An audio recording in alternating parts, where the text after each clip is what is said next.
Ngayong araw nga pala mga par is magluluto tayo ng lechon bilay na napakasarap at sobrang crispy ang balat. Hay nako, mapapa-extra rice ka talaga dito at siguradong wasak na wasak ang bahaw mo dito. Kaya tara, samahan nyo ako. Yo, what's up mga lods? So ngayon magluluto po tayo ng lechon bilay, no? So try natin gawin guys kasi ira lang natin ito magagawa, no? So umorder po tayo ng 4 na kilo na pork, no?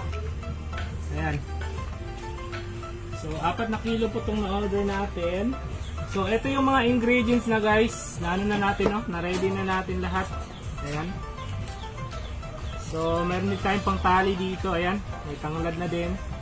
So ang first po natin gawin guys is lagyan po natin siya ng asin, no? Ayan. So lagyan natin siya ng asin. So damihan natin guys.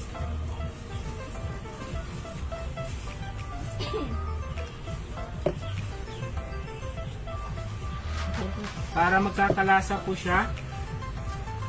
Then ilagay po natin yung bitchin.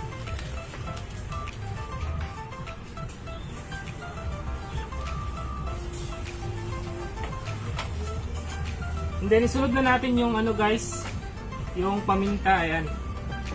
Pamintang durog, no? So lagyan natin lahat.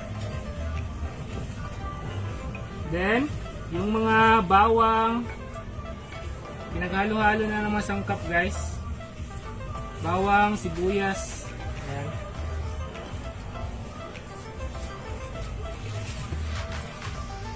So para manuot yung sarap, then lagyan natin ng kalamansi, no? So ito yung magpapawala ng langsa guys sa ating lechon bilay, no? Ayan. Tapos lagyan natin ng magic sarap.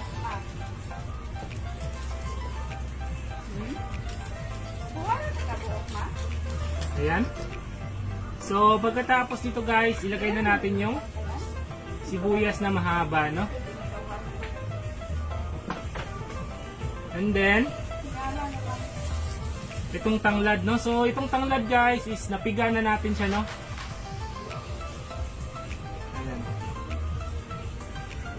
Ito nga palang lechon bilay natin na nabili guys is binabad natin siya sa guys, no, sa Coke, no? So pwede rin Sprite guys, depende na po sa inyo para mas lalong manuot yung sarap, no? So lagyan natin ulit ng asin para nakulangan ako sa asin sa ibabaw. Depende na po sa tansya, no guys, no, kung gaano karami yung ilagay nyo. Ayan. Tapos bitchin, lagyan natin ng konti. Then dito guys, dagdag lang tayo ng oyster sauce, no? Pero depende na rin guys sa inyo.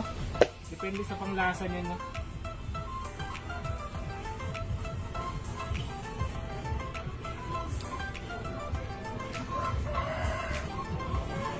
So pagkatapos dito guys, pwede na natin siyang lagyan ng no?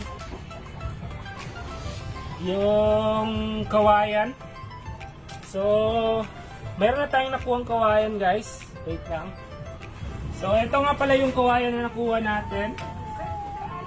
Ilagay na lang natin dyan, no? At sa puntong ito mga pares, pwede na natin siyang itali, no? So ito na po yung paglilitsyon na natin ng pork belly natin, no? So naka-ready na po siya. Pagkatapos po natin matalian guys, ito na po yung itsura niya mga par, no? So nilagyan lang pala natin ng konting soy sauce yan at saka toyo. So ito na ang naging resulta niya guys sa loob ng halos 1 oras guys, no? Medyo mamula-mula na yung lechon bilay natin, no? So ang kailangan po dyan guys, sa umpisa pwede malayo muna yung karne sa apoy para hindi kaagad masunog yung balat at maluluto lahat pati ang laman guys. So sobrang sarap yan mga par kapag nasubukan mong lutuin, ay siguradong mauubos talaga yung bahaw nyo dyan at mawawasak yan lahat, no? Taob ang kaldero mo dito.